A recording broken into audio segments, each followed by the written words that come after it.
Characteristics भी हमने discuss की और आज आगे हम क्लासिकल एज को उसके लिटरेचर को डिस्कस करते हैं।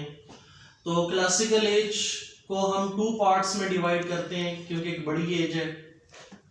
नंबर 1 पे एज ऑफ पोप, इसका जो फर्स्ट पार्ट है उसको हम एज ऑफ पोप कहते हैं 1700 टू 1740, और जो इसका सेकंड पार्ट है वो एज ऑफ जॉनसन कहलाता है 1744 टू 1784।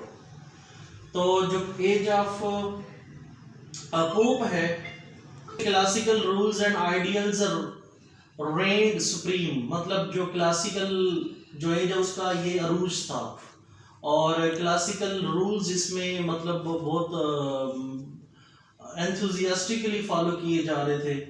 लेकिन जब एज ऑफ जॉनसन आती है तो उसमें क्लासिसिज्म में क्रैक्स बिगिन टू अपीयर, तो उसका डिक्लाइन शुरू हो जाता है, लोग इससे जो है वो तंग आना शुरू हो जाते हैं। ठीक है, तो इस तरह देखेंगे कि अब मज़ीद इसमें क्या डेवलपमेंट्स हैं। सबसे पहले हम एज ऑफ पोप को डिस्कस करते हैं। Age of Pope 1700 to 1744। Age of Pope में सबसे पहले हम पोइट्री को डिस्कस करते हैं। तो पोइट्री में क्या है, they insisted on the role of intelligence in everything. जो क्लासिकल थे उन्होंने हर चीज़ में इंटेलिजेंस के रोल को फोकस किया। They were deficient on the side of emotions and imagination. जो क्लासिकल पोइट्री है उसमें इमोशंस और इमेजिनेशंस जो है वो डेफिशिएंट है, क्योंकि ये क्लासिकल एज है, रोमांटिक नहीं है, रोमांटिसिज्म के अगेंस्ट है, इसलिए इसमें इमोशंस और इमेजिनेशन की डेफिशिएंसी है। Poetry is didactic and satirical. जो क्लासिकल पोइट्री है वो डिडक्टिक कहलाती है और सैटिरिकल कहलाती है। डिडक्टिक से मुराद एक ऐसी पोइट्री कि जिसमें कोई मैसेज दिया जाए, और सैटिरिकल से मुराद जिसमें कोई सैटायर हो, तंज किया जाए। Interest in town the cultural society. जो क्लासिकल पोएट है उनका इंटरेस्ट टाउन्स में है या कल्चरल सोसाइटीज में है, सिटीज में है। विलेजेस में उनका इंटरेस्ट नहीं है, रूरल एरियाज में उनका इंटरेस्ट नहीं है। अच्छा, क्यों? No sympathy for villages because they are classical. अच्छा, क्लासिकल जो है वो they do not take interest in rural life. No sympathy for villages, shepherd, love for nature, flowers, songs of birds, landscape. तो ये सारी रोमांटिक क्वालिटीज हैं कि village में इंटरेस्ट होना, shepherd's, love for nature, flowers में इंटरेस्ट और songs of birds में इंटरेस्ट, लैंडस्केप में इंटरेस्ट, ये रोमांटिक क्वालिटीज हैं। तो क्योंकि क्लासिकल है तो इसलिए इनकी कोई सिंपैथी नहीं है इन चीज़ों के अंदर, ये इन चीज़ों के क्या है, क्वालिटीज, अगेंस्ट है। अच्छा, no regard for human heart, मतलब ह्यूमन फीलिंग्स के जो क्लासिकल हैं वो ह्यूमन फीलिंग्स को कुछ भी नहीं समझते, उनको कंसीडर नहीं करते। Form became more important then substance. और क्लासिकल एज में जो मतलब जो मौजू है, जो थीम है, वो इतना इम्पोर्टेंट कंसीडर नहीं किया जाता, बल्कि लिखने का जो अंदाज है वो ज़्यादा उस पर फोकस किया जाता है। Highly artificial and conventional style. और इस एज में जो क्लासिकल है उनका जो स्टाइल ऑफ राइटिंग है वो बड़ा आर्टिफिशियल है, कन्वेंशनल है। ऑल्दो दे आर क्लासिकल, लेकिन सिवाय 1-2 क्लासिकल राइटर्स के बाकी जितने भी क्लासिकल राइटर्स हैं they were unable to follow classical writers, क्योंकि क्लासिसिज्म और जो असली क्लासिकल राइटर्स हैं उनको फॉलो करना, उनकी तरह लिखना इतना आसान नहीं है, और इन राइटर्स का इतना लेवल भी नहीं था कि उनको मीट कर सकते। तो इसलिए इनकी जो राइटिंग थी उन्होंने कॉपी तो किया, लेकिन इनका जो स्टाइल है वो आर्टिफिशियल बन गया या कन्वेंशनल स्टाइल इनका बन गया।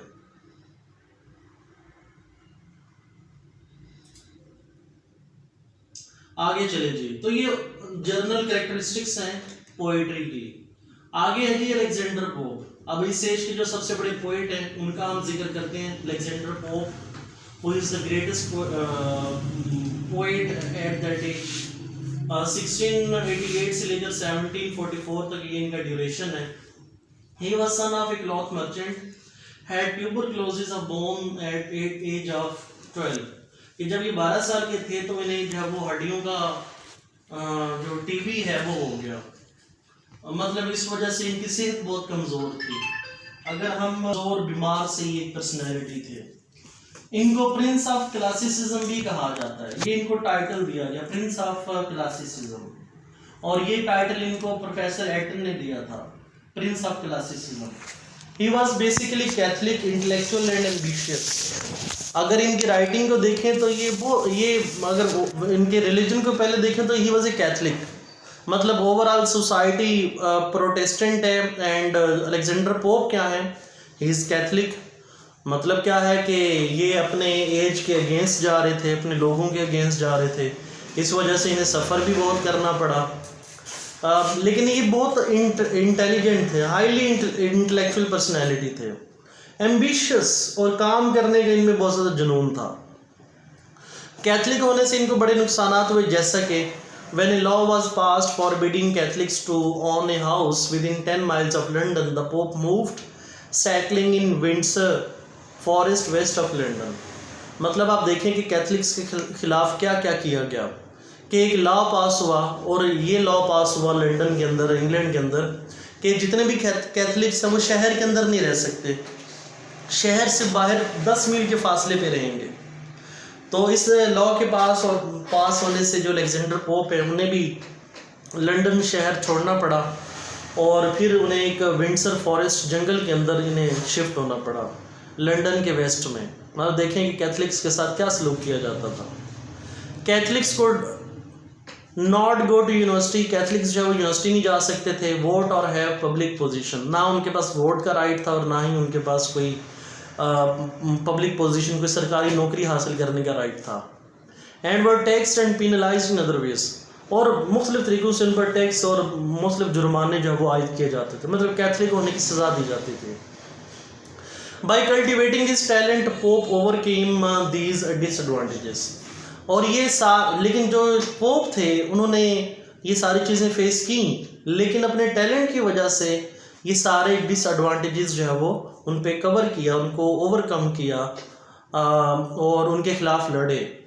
एट द एज ऑफ 23, और जब वो 23 साल के हुए, ही पब्लिश्ड एसे ऑन क्रिटिसिज्म, उन्होंने एक बहुत बड़ा वर्क पब्लिश किया 23 साल की उम्र में, और उसका नाम था एसे ऑन क्रिटिसिज्म। और इनकी जो मेन क्वालिटी है इनके वर्क की वो है करेक्टनेस, क्योंकि एक बहुत बड़े क्लासिकल है, क्लासिकल रूल्स को बहुत बेहतरीन अंदाज से ये फॉलो कर रहे हैं। He is the second most frequently quoted writer in the Oxford Dictionary of Quotation after Shakespeare। हाँ जी, जैसे कि सबसे ज़्यादा जो कोट है वो शेक्सपियर को किया जाता है, लेकिन शेक्सपियर के बाद दूसरे नंबर पे जो ज़्यादा कोट किया जाता है वो अलेक्जेंडर पोप को कोट किया जाता है। He educated himself by reading Horace and Juvenal, the epic poets Homer, Virgil, and English authors at Chaucer, Shakespeare and Dryden।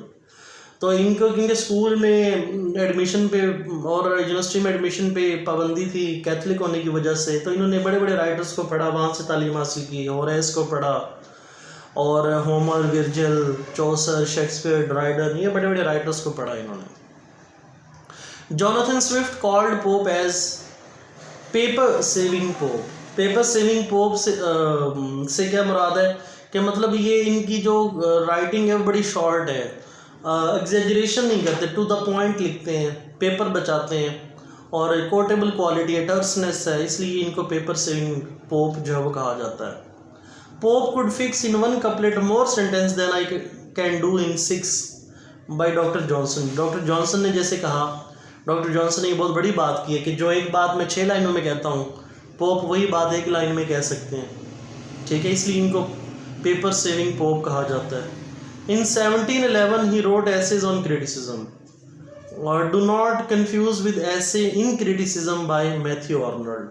तो ऐसे ये दो किताबें हैं, एक है ऐसे ऑन क्रिटिसिज्म और एक है ऐसे इन क्रिटिसिज्म। ये अक्सर इम्तिहान में आता है।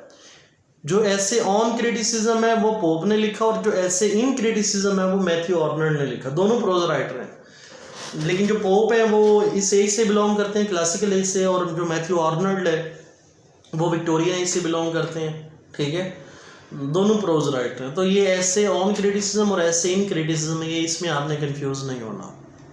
आगे चले, रेप ऑफ द लॉक 1712, ये पोप का बहुत बड़ा वर्क है। रेप ऑफ द लॉक में भी आप लोगों के सिलेबस में भी शामिल रहा हो। तो ये 1712 में फर्स्ट ऑफ ऑल पब्लिश हुआ, वॉज पब्लिश्ड इन 2 कैंटोज। तो शुरू में इसके क्या थे, 2 कैंटो थे, 2 पार्ट थे इस पोएम के, इस एपिक पोएम के 1712 में। Pope expanded the poem into 5 cantos in 1714 और बाद में पोप ने क्या किया, 2 से 5 कैंटोज बना दिए 1714 के अंदर। ये अक्सर पेपर में आता है कि रेप ऑफ द लॉक के टोटल कितने कैंटोज हैं, तो 5 कैंटोज, इस तरह की चीज़ें पेपर में पूछी जाती हैं। The rape of the lock is dedicated to John Caryll. तो ये एक राइटर हैं जॉन कैरियल, इनको ये डेडिकेट किया गया। ये बेसिकली एक मीटर पोएम है, मॉक हीरोइक पोएम कहा जाता है। थीम ऑफ इसमें स्टेल्थ है और ये हीरोइक कपलेट है। हीरोइक कपलेट के अंदर ये लिखी गई है, ठीक है। तो सबने रेप ऑफ द लॉक पढ़ी हुई है? पढ़ी हुई है सर। या नहीं पढ़ी हुई? सब बाकी सो गए हैं। हाँ जी, पढ़ी हुई है सबने? जी बताएं। जी सर पढ़ी हुई है। चले, दैट्स गुड कि अगर आपने इसको पढ़ा होगा तो। नेक्स्ट आगे इनका वर्क है द डंसिएट 1728। एक और इन्होंने वर्क लिखा the Dunciad, full of cruel and insulting couplet on his enemies. इसमें अपने एनिमीज का मतलब उनके खिलाफ इन्होंने बड़ी इंसल्टिंग रिमार्क्स दिए, उनको क्रिटिसाइज किया। द एसे ऑन मैन लिखा इन्होंने, imitation of Horace and epistle. ये होरेस और जो है होरेस और एपिस्टल जो है वो उसकी इन्होंने इमिटेशन की इसके अंदर। एन एपिस्टल टू डॉक्टर आर्बिथनॉट, ये 1735 में ये लिखा गया ये वर्क। तो ये इनके बड़े वर्क हैं। The rape of the lock हो गया, the Dunciad, the essay on man, an epistle to doctor Arbuthnot, और वो जो है एसे ऑन क्रिटिसिज्म। तो ये बड़े इनके वर्क्स हैं। ही translated होमर्स Iliad and Odyssey. Homer के बारे में हम बात कर रहे थे, होमर का जो वर्क इलियड और ओडेसी है वो भी इन्होंने ट्रांसलेट किया। हाँ जी, क्लियर है यहाँ तक? ठीक है सर। ओके, आगे चलते हैं। नेक्स्ट हम देखें तो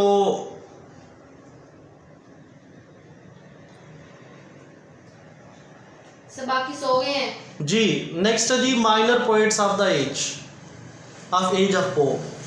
तो ये जो फर्स्ट पार्ट है इसमें अगर बड़े पोएट की बात करें तो वो सिर्फ एक ही है, वो अलेक्जेंडर पोप है। आगे जो है वो माइनर पोएट्स हैं, और माइनर पोएट्स में पहले नंबर पे हैं मैथ्यू प्रायर। तो ये बेसिकली डिप्लोमेट थे, एक्टिव पॉलिटिशियन थे, और इन्होंने 2 लॉन्ग पोइम्स लिखी, जैसे Solomon on the vanity of the world, Alma और the progress of the mind. और एक और इनका नीचे वर्क है lines written in the beginning of Mezeray's history of France. तो ये इनके मतलब वर्क्स हैं, लेकिन ये माइनर पोएट में इनको कंसिडर करते हैं। जॉन गे हैं, इनका वर्क है रूरल स्पोर्ट्स ट्रिविया और the art of walking the streets of London, black eyed Susan, some fables, ये सारे इनके वर्क्स हैं। एडवर्ड योंग है, इनका वर्क है the Night Thoughts. Thomas Parnell है, इनका वर्क है the Night Piece on Death, Hymn to Contentment. आगे लेडी विंचेल्सी हैं, और जो हमने पीछे रेस्टोरेशन एज में भी इनका जिक्र किया था। तो इनका वर्क है नॉक्टर्नल रेवरी। तो ये सारे इस एज के माइनर पोएट्स के अंदर इनको हम इंक्लूड करते हैं।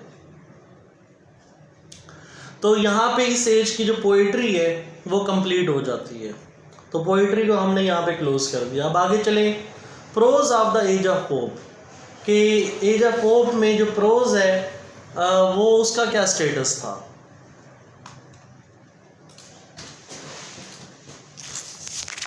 थोड़ी देर के